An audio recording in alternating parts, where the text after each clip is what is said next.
Mr. Catesby's Vision of the New World by Valerie Herbert.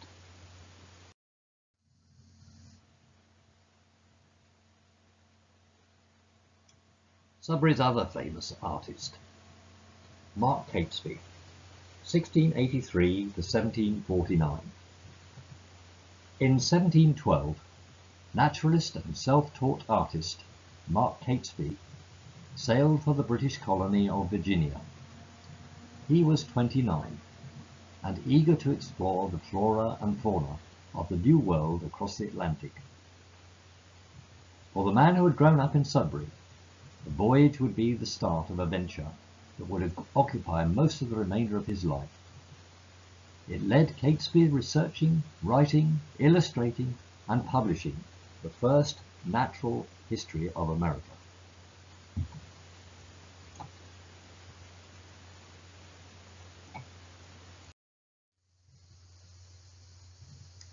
Producing an epic book is unlikely to have been the motivation for Catesby venturing into the unknown. There were much more practical incentives. In the 18th century, most medicines were plant-based, and apothecaries, or pharmacists, were constantly seeking new botanic sources for treating ailments. At the same time, nurserymen wanted new species to satisfy the demands of their wealthy clients. Catesby had contacts with leading figures in both groups, as well as with influential botanists.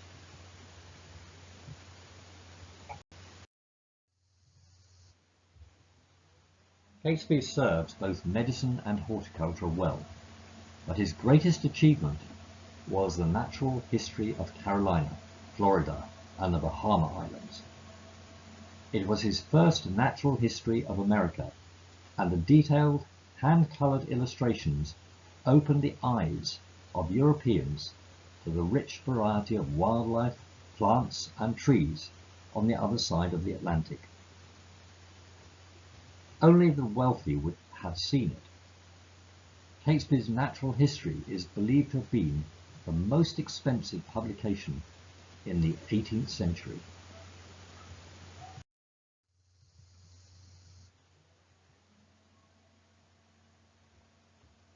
Catesby creatures.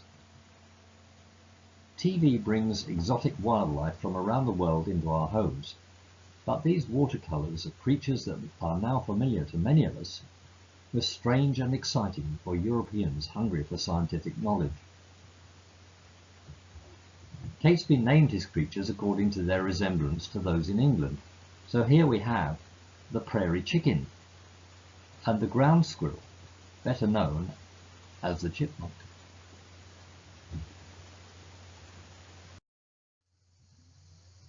More Catesby creatures.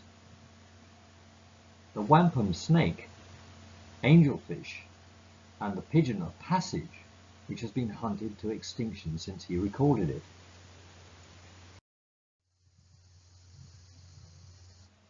Catesby sketched and painted the birds he saw from life. Many had strong similarities with those he had known in boyhood, yet were distinctly different. This is his ivory-billed woodpecker. Native Americans collected the long bills to make headdresses that looked like sunburst tiaras. Again, it is now an extinct species. Catesby had landed at Charleston in the young colony of Virginia in the spring of 1712. The arduous voyage under sail usually took more than 6 weeks. He had looked after the welfare of his sister, Elizabeth Cock, and her 2 children on the journey. Her husband, Dr. William Cock, was personal physician to Alexander Spottiswoode, Lieutenant Governor of Virginia, and she was travelling to join him. This connection opened doors for Catesby as he began his quest to explore this new world and its flora and fauna.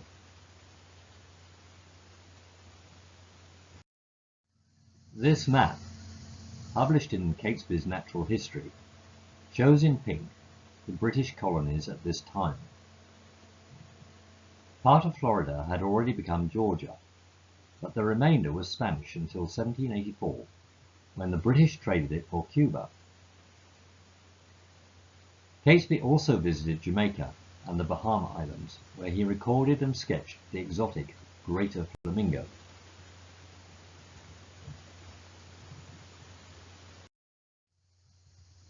Catesby travelled widely during his first visit to America, sending seeds and plant specimens back to England, mainly to Samuel Dale, an apothecary and physician at Braintree in Essex.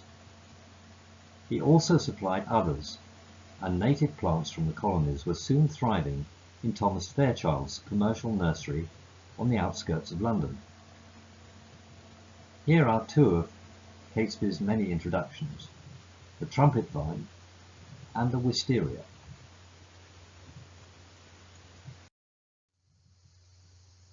After 7 years, Catesby returned to England in 1719, his oldest brother, Jekyll, having died.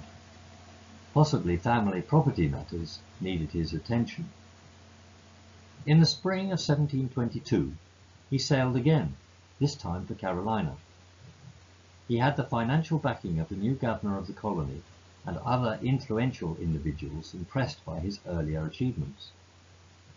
Among them was royal physician Sir Hans Sloane, a president of the prestigious Royal Society. Later, Catesby was himself elected a fellow.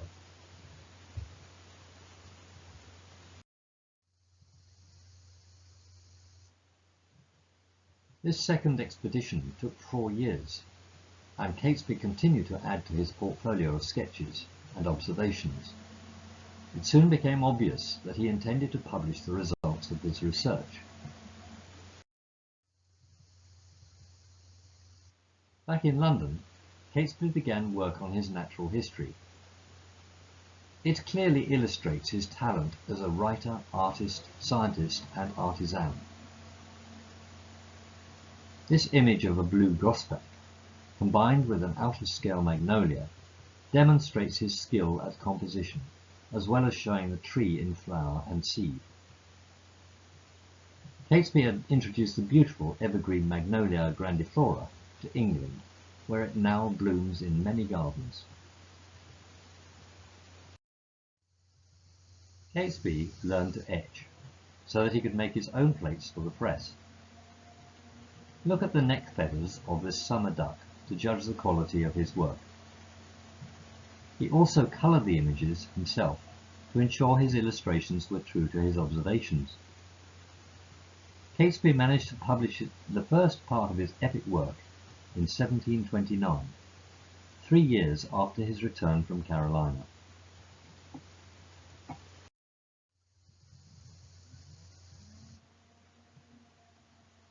Catesby dedicated the first part of his natural history to Queen Caroline, wife of George II. In May 1729, he presented a copy to her personally and to the Royal Society. After Catesby's death, George III acquired a completed version of the natural history for his library. This is now in the Royal Library at Windsor, together with Catesby's original artwork. This has been exhibited widely in the US and Japan, and also at the Queen's Gallery at Buckingham Palace and at Gainsborough's house in Sudbury.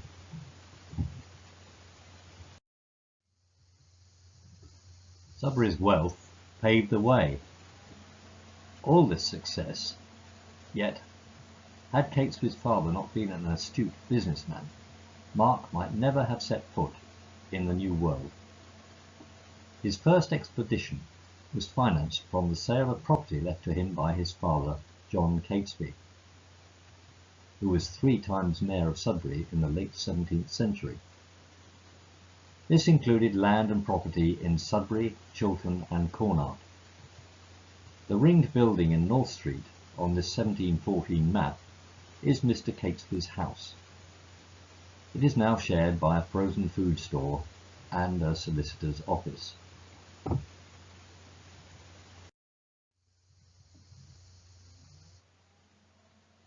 A man of Suffolk or Essex? The Catesby family lived in Sudbury, yet for some unknown reason, Mark was born in Essex. His mother, Elizabeth, gave birth at the home of her Jekyll parents. This is 7 miles from Sudbury in Castle Hedingham, and as a result he has been claimed as an Essex man. Elizabeth's brother Nicholas Jekyll had his own botanic garden, and this could have sown the seeds of Mark's passion for botany and the natural world.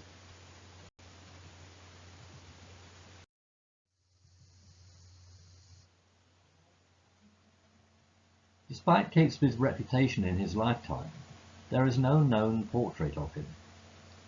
Suffolk artist Ben Perkins imagined this scene of him sketching with a Native American companion. The watercolour was commissioned by local historian Ashley Cooper, who is a trustee of the Heritage Centre.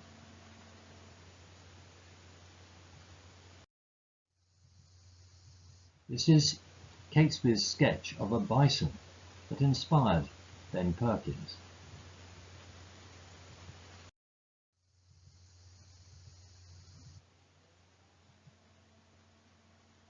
Catesby presented the 10th and last part of his natural history to the Royal Society in 1743. The completed work was in 2 volumes. He had been working on it for 17 years.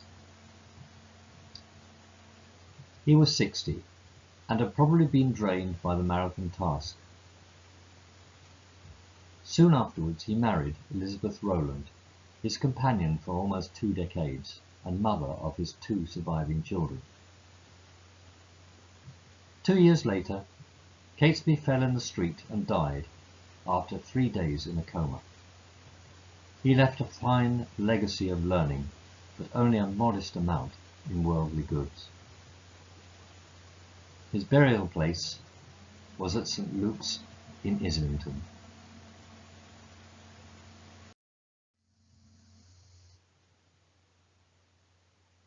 We remember him with this bloom of a Magnolia grandiflora. Catesby, Mark Catesby, 1683 to 1749.